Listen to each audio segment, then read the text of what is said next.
बोले श्री वृंदावन बिहारी लाल की जय। राधा रानी सरकार की जय। श्रीमद् भागवत महापुराण की जय। सद्गुरुदेव भगवान की जय। गौ माता की जय। जय जय श्री राधे जय जय श्री राधे जय जय श्री राधे निताई गौर हरि बोल।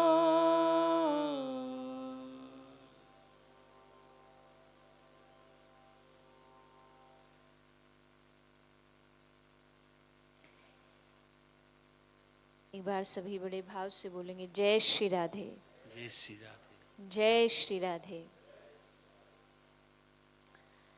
आइए चित्सार सिंधु सर्वस्व भगवान श्री राधे गोविंद के चरण कमलों का ध्यान करते हुए हम सभी श्रीमद् भागवत कथा के तीसरे दिन में प्रवेश करें।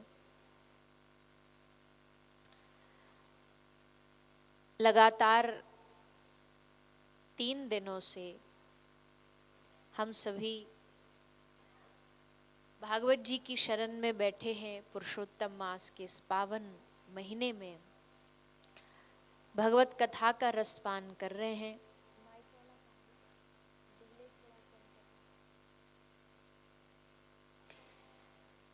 हम सभी के लिए ये सौभाग्य है, भगवान की अति कृपा है कि आप हम सब इस भागवत जी की कृपा में छाया में बैठ कर के भागवत कथा का श्रवण पान कर रहे हैं। किसी ने कहा कि भगवान की कथा श्रवण करके भी अगर हमारे हृदय में तृप्ति नहीं हुई, मन तृप्त नहीं हुआ, तो इसका मतलब है कि अभी हमारे जीवन में मन में कहीं दोष है। जैसे मान लो कोई किसी के शादी में गया, विवाह में गया, कोई किसी की शादी में गया और वहां पर सब प्रकार की भोजन खाने की वैरायटी लगी हुई थी। वो शादी में होकर के वहां से बाहर भी आ गया और बाहर आकर के किसी बाजार में रास्ते में एक ठेला पे रुक कर के फिर कुछ खाने लग गया।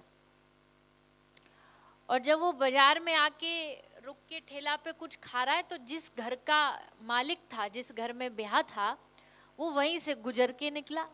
और जैसे वो गुजरा तो उसने देखा कि भैया ये अभी तो हमारी शादी से आए थे और अब यहाँ भोजन कर रहे हैं। इसका मतलब है कि इनका पूरा पेट नहीं भरा, तृप्ति नहीं हुई, इनको भोजन पसंद नहीं आया। उससे पूछते भैया कोई कमी रह गई क्या, भोजन आपको अच्छा नहीं लगा क्या? कमी रही, भोजन अच्छा नहीं लगा, तभी तो आप यहाँ आकर के भोजन कर रहे हो। नहीं तो शादी ब्याह में पेट इतना भर जाता कि आप यहाँ आकर के कुछ खा ही ना पाते। कुछ अतृप्त रह गया तब तो आप यहाँ खाना खा रहे हो। वैसे ही संसार जगत में अगर भगवान में और कथा में हमारी तृप्ति नहीं हुई है, अधूरी रह गई है, तभी हम जाकर के उस मन को तृप्त करने के लिए संसार में सुख ढूंढते हैं। और जब संसार में सुख ढूंढते हैं तो इसका मतलब भगवान समझ जाते कि अभी इसको मेरे चरणों में तृप्ति नहीं हुई है, संतुष्टि नहीं हुई है, अभी इसका पेट खाली है, इसको कुछ भाई नहीं है, इसको कुछ मेरी कथा मेरी लीला भाई नहीं है, इसलिए अब ये संसार में सुख ढूंढ रहा है। जिस दिन इसको मेरी कथा में तृप्ति आ जाएगी, सुख मिल जाएगा, तो फिर ये संसार में सुख ढूंढना बंद कर देगा। भगवान की कथा वैसे तो संसार में सबसे ज्यादा हमारे हृदय को तृप्त करने वाली है। मैं अक्सर कहती हूँ कथा में कि संसार की चीजें हमें कुछ देर का सुख तो देती हैं, लेकिन यहाँ बैठ करके सुख की इतनी चाह हम नहीं करते। मान लीजिए हमें कथा, यहाँ तो चलो व्यवस्था ठाकुर जी की कृपा से बढ़िया है, कहीं भी आजकल व्यवस्थाएं ठीक हो जाती हैं, पर पहले के समय में अगर कथाएं होती थी तो उस समय में कथाओं की व्यवस्था बड़ी बड़ी विचित्र होती थी। व्यास जी भी बेचारे ऐसे ही, श्रोता भी बेचारे ऐसे ही जमीन पे कहीं भी बैठ गए, मिट्टी में बैठ गए, गर्मी है तो पंखा ही नहीं है, पानी की कोई व्यवस्था नहीं, तब भी लोग उतने ही भाव से कथा सुनते थे। क्यों? क्योंकि वो जानते हैं भगवान की कथा का कोई सुख सामानों में नहीं है, व्यवस्थाओं में नहीं है। यहाँ कोई कथा में इसलिए नहीं आता कि उसको सुख संसार का मिल जाए, वो इस कथा में इसलिए आता है ताकि उसको हृदय का आनंद प्राप्त हो जाए। भगवान की कथा में सुख नहीं मिलता, भगवान की कथा में आनंद की प्राप्ति होती है। और हमने कई बार ये बताया है, शायद आप लोग जो पुराने श्रोता हैं उनको पता भी होगा कि भैया सुख और आनंद में फर्क होता है। क्या फर्क है? सुख और आनंद का फर्क जानते क्या है? सुख होता है टेम्पररी, आया और गया। दिन है तो रात है, सुबह है तो शाम है, सुख है तो दुख है, आनंद है तो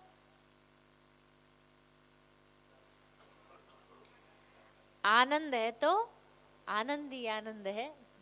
आनंद के बाद कुछ नहीं है, क्योंकि शोक है, लाभ है तो हानि भी होगी, दिन है तो रात भी होगा, सुबह है तो शाम भी होगी, पर आनंद है तो आनंद के बाद फिर कुछ भी नहीं, फिर बस परमानंद में डूबे रहो, उस रस में डूबे रहते रहते उसका आनंद लेते रहो।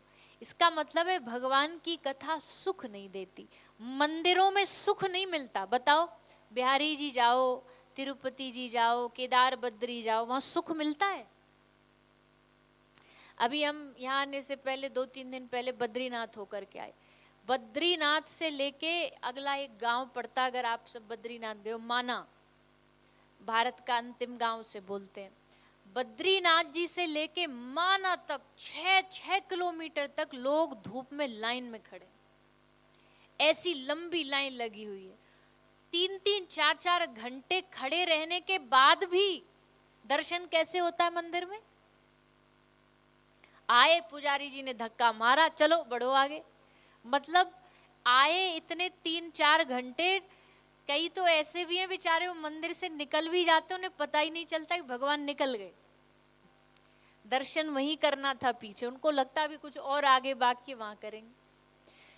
इतने धक्के खाने के बाद भी, इतनी असुविधा होने के बाद भी, वृंदावन में बिहारी जी में खूब धक्के खाने के बाद भी, जब आदमी वापस आता है और लौटता है और उससे पूछो भैया कैसा रहा आपका ट्रिप, तो कहेगा बड़ा आनंद आ गया, बड़ा अच्छा रहा, बड़ा आनंद आया।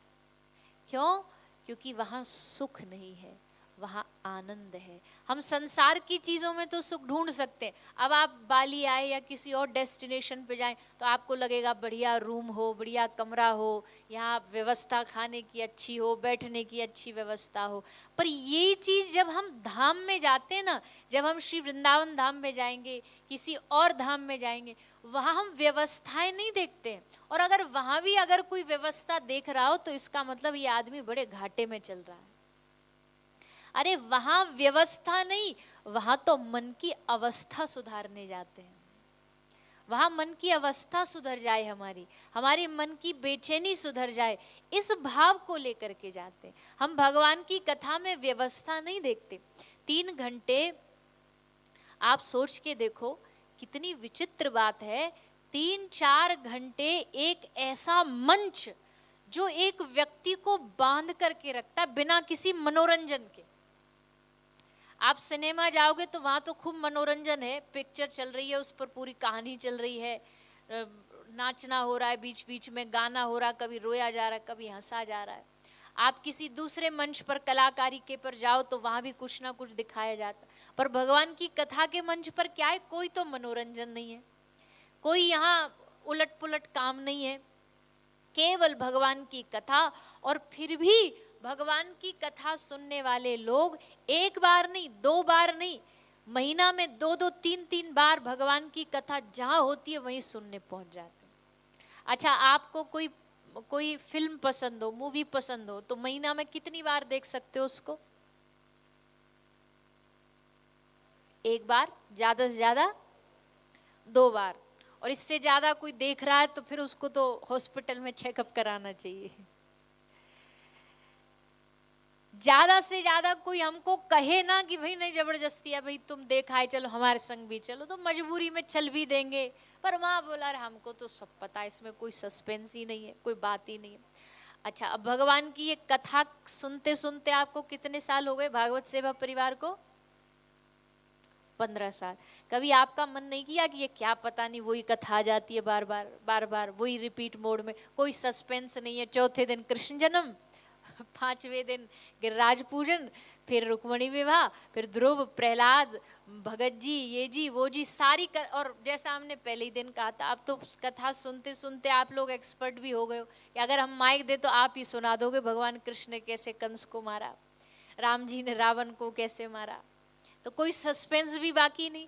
पर फिर भी ये इसलिए अच्छी लगती है, क्यों? क्योंकि भैया आप पिज्जा बर्गर एक आध दिन खा सकते हो, आप चाइनीज इटालियन एक आध दिन खा सकते हो, पर असली मजा, असली कंफर्टेबल फूड कौन सा है? घर की सादा दाल रोटी फुल्का मिल जाए गरम गरम, बस उससे आप ऊब नहीं सकते।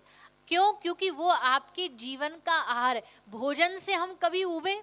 अरे भैया रोज रोज खाना, हम तो बोर हो गए, कल से हम खाएंगे ही नहीं महीना भर तक। भोजन से कभी बोर होता है आदमी?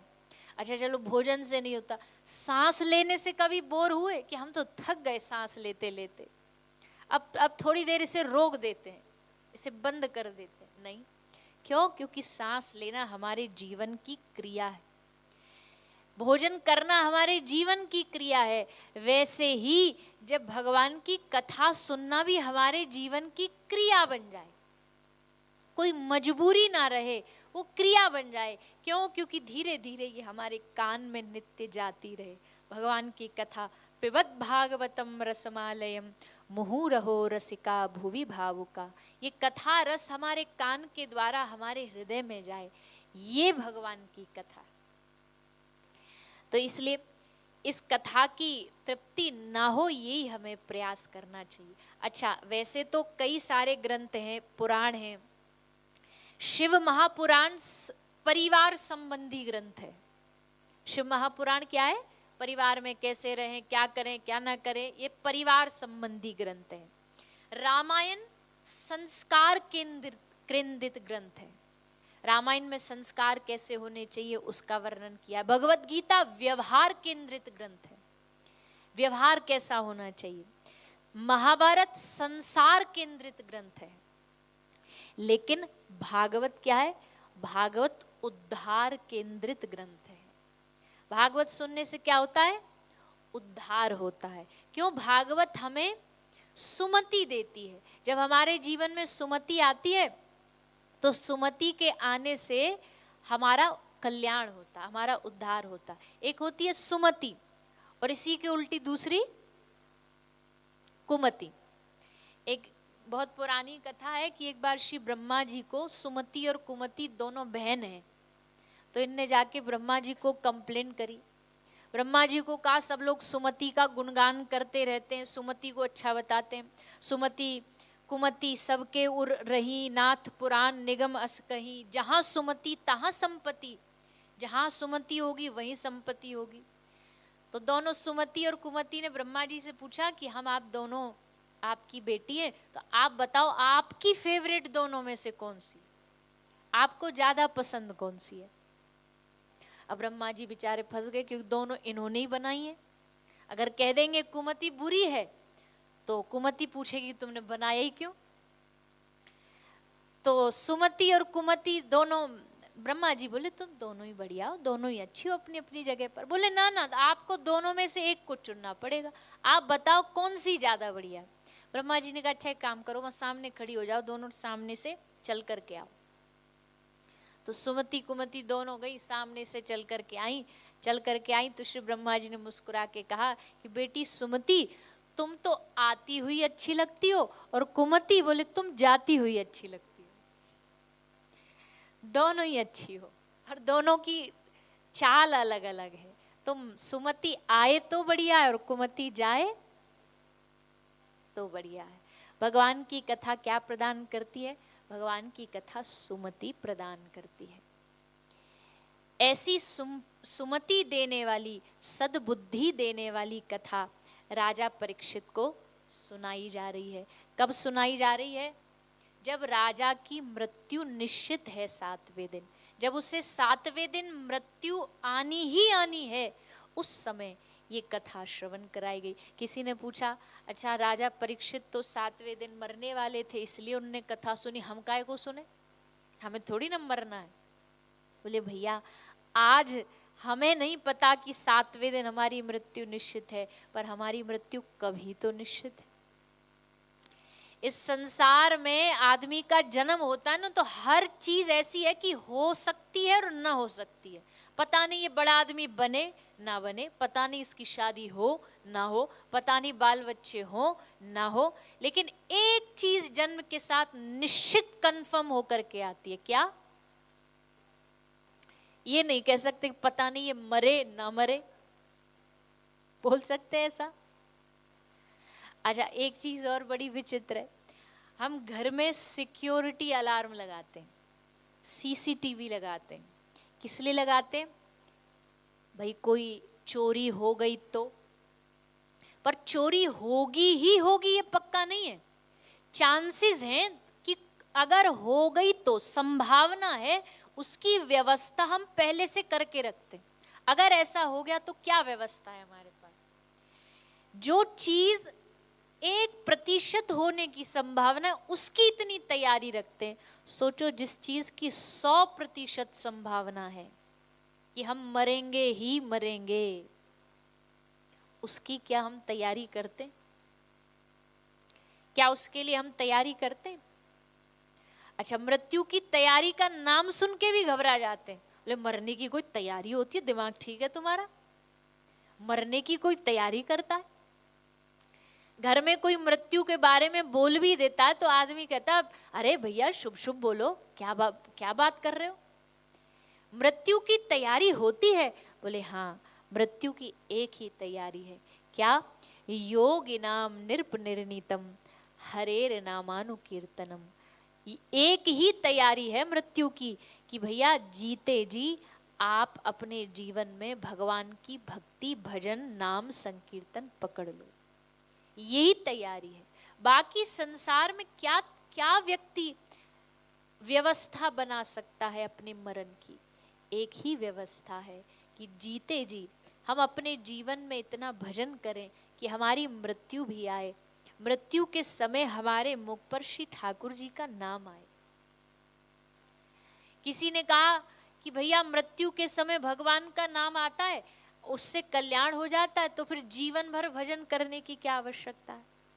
आवश्यकता ये है, एक बच्चा पूरे साल पढ़ाई करता है, पूरे वर्ष पढ़ता है, पूरे साल की पढ़ाई का रिजल्ट दिखाने के लिए उसको बस एग्जाम हॉल में 3 घंटे मिलते हैं। 12 महीने की पढ़ाई उसकी कितनी देर में दिखती है? 3 घंटे में। 3 घंटे में फेल और पास का निर्णय होता है। वैसे जीवन में क्या हमने किया, क्या हमने पाया, वो कैसे दिखाई देगा? हमारी मृत्यु के समय में हमने ऐसा क्या किया जीवन में अच्छा कि मृत्यु के समय में भगवान का नाम निकले, पर वो ही नहीं निकलता।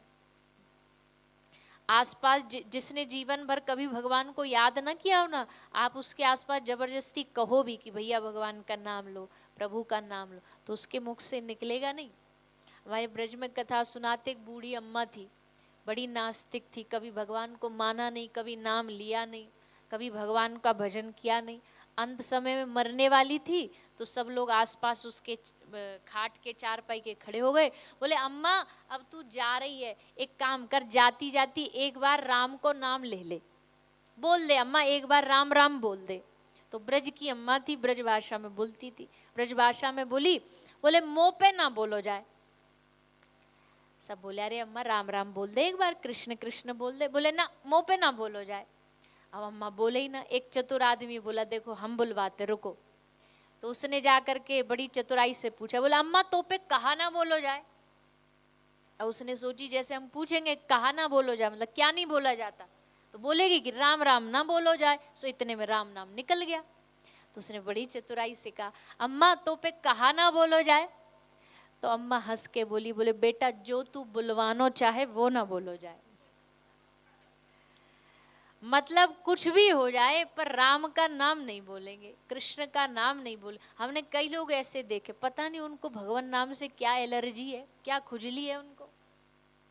जैसे एलर्जी वाला दूर भागता ना, बोले इससे दूर हो जाओ नहीं तो एलर्जी हो जाएगी। कई लोगों को भगवान के नाम से एलर्जी, ना तो खुद करेंगे और जो दूसरा करता है उस पे भी क्या, अरे ये सब ऐसे ही, ये साधु संत सब ढोंगी हैं, सब झूठे मक्कार हैं, सब कमाने वाले हैं। ऐसे कर कर के ना तो स्वयं करेंगे और ना जो दूसरा कर रहा है उसको करने भी नहीं दे। वही वाली हालत है, हम तो डूबेंगे सनम, तुम्हें भी ले डूबेंगे। वो एक बकरी की, हिंदी की किताब में कहानी आती है ना, बकरी की। दो बकरी थी सहेली, एक बकरी सूखे कुआं में जा गिरी, सूखे कुआं में जा गिरी। अब वहाँ बड़ी बड़ी बड़ी बोर होने लगी, वैसे भी स्त्री जात है तो उसको तो कोई चाहिए कि भाई दो चार बैठे साथ में संग में बात करें। अब बोर हो रही थी, सामने वाली दूसरी बकरी सहेली उसके कुआं में ऊपर से झांक करके उसको देख के बोली, अरे राम राम तू गिर गई कुआं में, कैसे गिर गई? नीचे वाली ने सोचा यही बढ़िया टाइम है इसको फंसाने का। बोली नाना गिरी थोड़ी हूँ, उतरी हूं मैं तो कुआं में। क्यों उतरी हूँ? बोले यहाँ बढ़िया बढ़िया घास लगी, आहा हा, मजा ही आ गया, ऐसी घास तो मैंने जीवन में कभी ना खाई, इतना आनंद आया, इतना। तुझे खानी, आ जा तू भी आ जा। और जैसे उसने कही तू भी आ जा, तो घास के लालच में ऊपर वाली बकरी ने छलांग मारी और वो भी उसके साथ जाके कुआं में जा गिरी। यही हालत हम सब की। हम तो कुआं में गिरे पर जो कर रहा है ना उसको भी लालच दे, अरे कहाँ ये राधे राधे में लगे हुए हो, आओ यहाँ देखो कितना मजा है, आज तो में हम दिखाते हैं क्या सुख है। ऐसे कर करके हम उनको अपनी गलतियों में शामिल करते। और भैया बुरा नहीं मानिएगा, अच्छे को बुरे को अच्छा बनाना बड़ा मुश्किल काम है, बहुत समय लगता है बुरे को अच्छा बनाने, पर अच्छे को बुरा बनाने में। अच्छा चलो 10 दोस्तों का एक ग्रुप है, उस 10 में से 9 लोग शराब पीते हैं और एक नहीं पीता, तो किसका पल्ला भारी?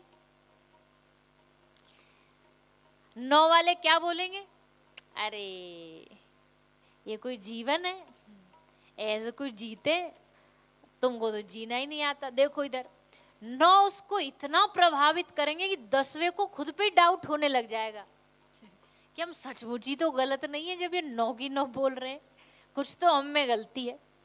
अच्छा जो गलत करता है वो तो कलयुग देखो, जो गलत करता है वो तो ऐसे चलता है सरतान के, और जो बेचारा सही के रास्ते पर है ना कि भैया हम देखो हम मांसाहार नहीं खाते, हम मदिरा नहीं पीते, तो जो 9 वाले वो उसको ऐसा टेढ़ा टेढ़ा देखेंगे जैसे ये पापी है और हम धर्मात्मा है,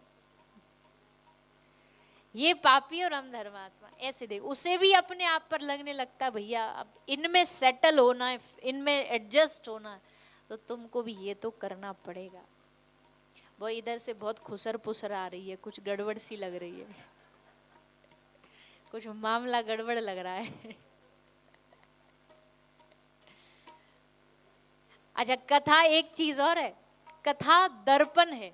जैसे जैसे आदमी सुनता है तो सुनता नहीं, उससे सब कुछ अपने ऊपर घटता हुआ नजर आता है। जैसे हम पति पत्नी की बात कोई कर दें तो फिर सब ऐसे अच्छा एक विशेष बात और है कथा की, अगर हम कोई ये कहे आदमी अच्छे इंसान के ये गुण हैं, ऐसा ऐसा अच्छा इंसान, आदमी अपने पे लेता है कि ये गुण तो हम में सारे, और जैसे कोई ये कहे कि बुरे इंसान धोखेबाज इंसान ऐसे, तो तुरंत साइड वाले को देखेगा कि ये है ऐसे, हम तो एकदम बढ़िया है, ये है थोड़े से टेढ़े से।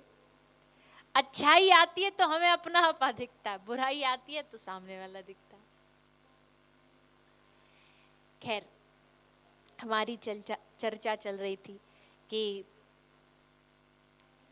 बुराई बहुत जल्दी इन्फ्लुएंस नहीं होती, अच्छाई शायद कलयुग में बुराई की मात्रा ज्यादा है, इसलिए बुराई में वो ताकत होती है अच्छाई को बदलने की। लेकिन भैया जिसने ठान लिया कि उसको अपनी अच्छाई को न छोड़ना, वो कहीं भी न छोड़ेगा।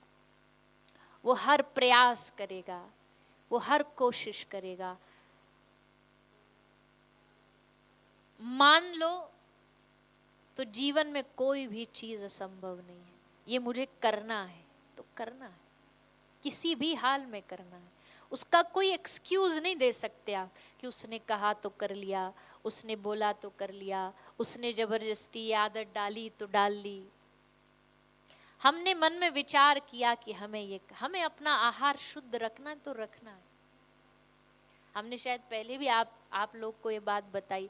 हम कोई अपना बड़प्पन नहीं बता रहे ना, हम कोई अभी इतने शुद्ध भी नहीं हुए। अभी तो जीवन ऐसे ही ठीक ठाक चल रहा है। शुद्धता तो वो होती है कि जब जीवन में किसी प्रकार का कोई दोष ना हो, आहार का दोष ना हो। पर फिर भी हम तो इतनी दुनिया में घूमते हैं, पर हम कोशिश करते हैं। और खासकर ये जो भागवत सेवा परिवार द्वारा कथा होती है, ये तो हमारे लिए थोड़ी कठिन भोजन के हिसाब से इसलिए भी होती है क्योंकि होटल में रुकते हैं, किसी के घर में नहीं रुकते। अधिकांश तो जहाँ जाते हैं घरों में रुकते हैं। कहीं भी विदेश में कथा होती है तो घरों में ही रुकते हैं। वहाँ शुद्धता का ध्यान रहता, पवित्रता का ध्यान, ठाकुर जी हमारे साथ रहते। यहाँ तो हम अपने भागवत जी पर भी एक श्री जी विराजमान रहती है, वो भी नहीं लेकर के आते। कारण क्योंकि हमें पता है कि भोजन की अव्यवस्था होगी, भोग की अव्यवस्था होगी। पर फिर भी हम कोशिश, यहाँ तो बाली में तो बहुत कृपा है ठाकुर जी की, हमको 2-4 ठीक वेजिटेरियन जगह मिल गई भोजन पाने को। पर इससे पहले जो 2-3 जगह गए वहां तो हमारे 10 दिन प्राण ही निकल गए एकदम। ऐसा नहीं, व्यवस्था तो सब बना के रखते, पर हमारे अपने कुछ नियम है तो नहीं होता। तो कहने का भाव हमारा ये है कि भैया कलयुग है। कलयुग में ये चीज देखने को मिलती है कि यहाँ अच्छाई शर्म से सर झुका के चलती है और बुराई बड़े शौक से ढिंढोरा पीट के कहती है हम ऐसे हैं। पर नहीं, ऐसा व्यवहार में भक्त वैष्णवों के नहीं होता। माथे पर तिलक लगाने में उनको काहे की शर्म, काहे का संकोच, गले में कंठी धारण करने पर उनको काहे का संकोच। पर दूसरे लोग जीने नहीं देते। दूसरे लोग बातें बनाने में, जब हम स्वयं माया में फंसे तो तुम कैसे बच सकते हो, वो दशा हो जाती है। पर भैया हम आप सबसे प्रार्थना करें, मृत्यु की तैयारी इतनी सी बस रखो, हरि का भजन करते रहो। योगिनाम निर्पनिर्णीतम हरेर नामानुकीर्तनम। आप संसार में कुछ भी हो जाए, राह चलते आपके हृदय में, आपके चित्त में, आदमी को, शरीर को समय समय पर विटामिन्स की जरूरत होती है, कैल्शियम की जरूरत होती है, सब प्रकार की औषधियों की जरूरत होती है। वैसे ही हमारे मन को, हमारी आत्मा को समय समय पर भगवान के नाम की आवश्यकता होती है। अगर हम जीवन में जी रहे हैं पर भगवान का नाम नहीं ले रहे ना, तो हमारा जीवन ऐसा ही है जो दिखने में तो बहुत अच्छा है। अच्छा चलो एक बात बताओ, आपने एक सब्जी बनाई, कोई डिश बनाई, उस सब्जी में एकदम मसाला बढ़िया अच्छी क्वालिटी का डाला, उसमें हल्दी डाली, उसमें बहुत अच्छा जीरा डाला, उसमें आपने टमाटर डाला, आलू डाला, सब चीज़ डाली। लेकिन ये सब डालने के बाद अगर आपने उसमें नमक न डाला तो क्या होगा? सब्जी स्वादिष्ट लगेगी? दिखने में तो अच्छी लगेगी, दिख के नहीं पता लग, दिख के लोग अरे वाह वाह क्या बढ़िया एकदम सब्जी क्या बढ़िया दिख रही है, पर उसमें स्वाद नहीं आएगा।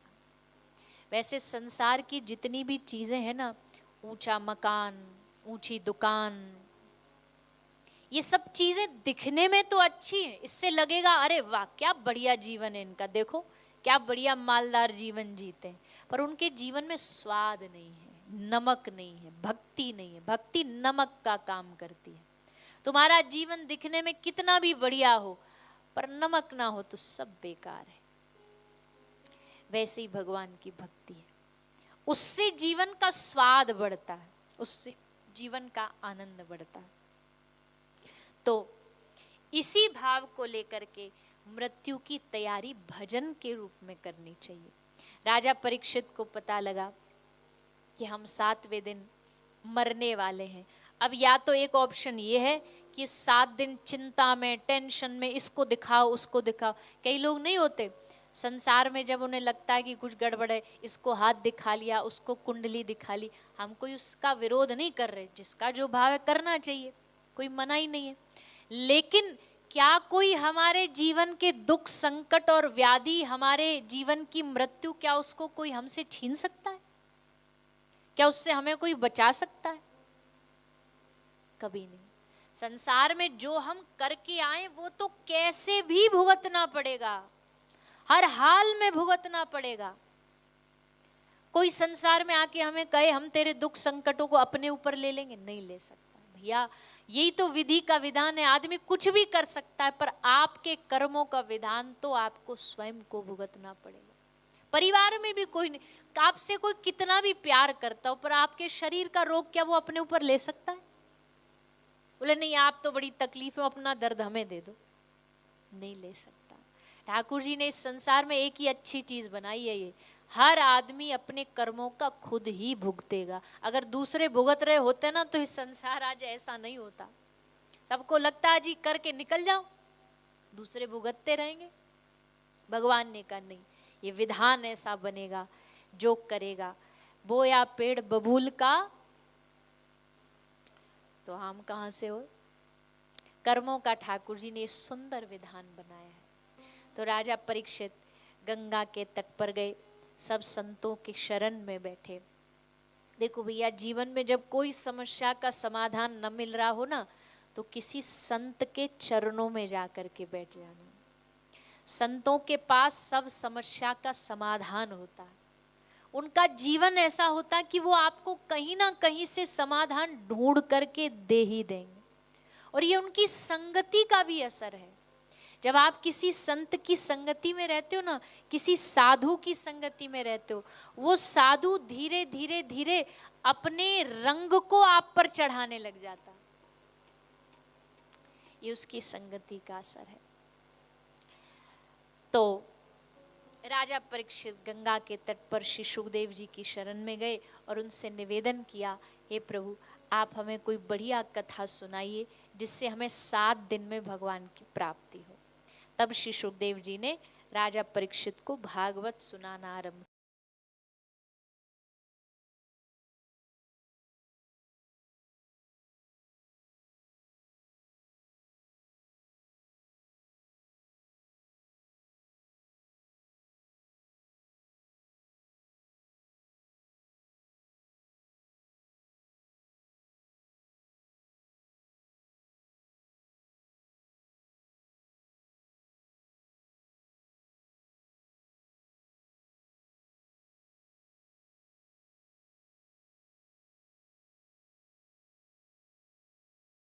ने सारे चांद लगाए, इतने प्रकार के फल हैं, सब्जियां। जिस देश में जाओ आपको नया नया कुछ कुछ बढ़िया फल खाने को मिलेगा, कुछ अच्छा आहार करने को मिलेगा।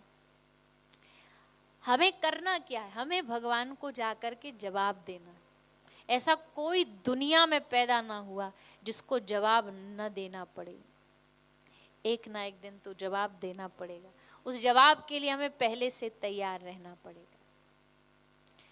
तो श्री सुखदेव जी महाराज प्रकृति पुरुष का वर्णन सुनाते। भगवान इस प्रकृति में ही है, प्रकृति पुरुष कहीं अलग नहीं है।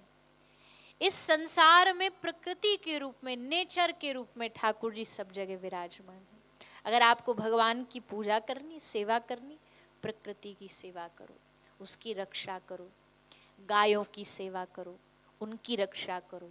गाय कौन है? 33 कोटि देवी देवताओं का निवास है। अगर आप उनकी रक्षा करोगे तो आपने 33 कोटि देवी देवताओं को एक साथ पूज लिया। वैसे तो हम कभी पूज ना पाते एक साथ, पूज क्या, नाम भी नहीं पता। पर एक गाय को सुबह रोटी पवाने से 33 करोड़ देवी देवताओं को भोग लग गया। उनको जल पिला दिया तो 33 कोटि देवी देवताओं को जल का अभिषेक हो गया। सारी सेवा एक साथ हो गई कि प्राणियों की सेवा करने से, रक्षा करने से ठाकुर जी प्रसन्न होते हैं। उनकी प्रसन्नता इसी बात में। तो ऐसा श्री सुखदेव जी ने भाव वर्णन किया और फिर सद्यो मुक्ति का वर्णन सुनाए। सद्यो मुक्ति किसको कहते हैं? सद्यो मुक्ति कहते हैं कि जब हमारे जीवन में जो हमने कल का भगवान से किसी प्रकार की मांग न बचे, निष्काम भक्ति, अकामः सर्व कामो वा मोक्ष काम उदारदी तीव्रेन भक्ति योगेन यजेत पुरुष परम। अकामः सर्व कामो वा, हमारी सब कामनाओं का धीरे धीरे भगवान के सामने नाश हो जाए। भगवान के सामने, अच्छा भगवान के सामने जब आदमी शिकायतें करता है ना तो भगवान को बड़ा दुख होता है। क्यों दुख होता है? हमने इसको इतना कुछ दिया, इतना कुछ दिया, जीवन दिया, शरीर दिया, वाणी दी, बोलने की सुनने की शक्ति दी, सब कुछ दे दिया हमने, और देखो आज भी हमको ये शिकायत कर रहा है, उलाहने दे रहा है। एक एक पैनी का हिसाब दे, तेरी हर एक सांस की कीमत तुझे चुकानी पड़ेगी। हमें लगता हम भिखमंगे भी हो जाए ना तो भी हम अपने सांसों की ठाकुर जी को कीमत नहीं दे पाएंगे। ये दुनिया बिक भी जाएगी ना पूरी तो भी इन सांसों की कीमत भगवान को दे नहीं पाएगी। कैसे दे पाएंगे? जन्म से लेकर आज तक, जन्म पर एकदम न्यू ब्रांडेड शरीर दे दिया, अच्छा हंसता खेलता हाथ पांव आंख नाक वाला शरीर दे दिया, अंत तक इस शरीर ने हमारा साथ दिया। और जिस भगवान ने दिया, अच्छा जिस भगवान ने शरीर दिया उसी भगवान को कहते जाके, हम नहीं मानते भगवान को। ठाकुर जी भी बैठ के हंसते होंगे, अरे बाबरे तू बोल पा रहा है तो मेरी ताकत से बोल पा रहा है। अगर ये आत्मा निकली तो घर वाले तुझे फूंक करके आ जाएंगे, जला करके आ जाएंगे। घर में ज्यादा देर डेड बॉडी रखनी नहीं चाहिए, जला दो। ठाकुर जी की कितनी कृपा है। एक भजन हमें बहुत प्रिय है, अगर आप कहो तो 2 लाइन सुना दे। जैसे कल जो प्रार्थना थी ना, ये भी प्रार्थना है ठाकुर जी के सामने, भगवान के सामने। जो दिया है उसने, उसकी कृपा का अनुभव है।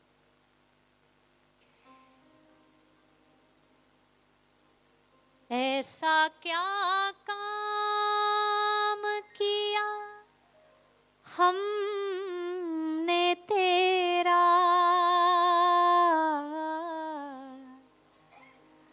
जो मेरा हाथ तूने थाम लिया।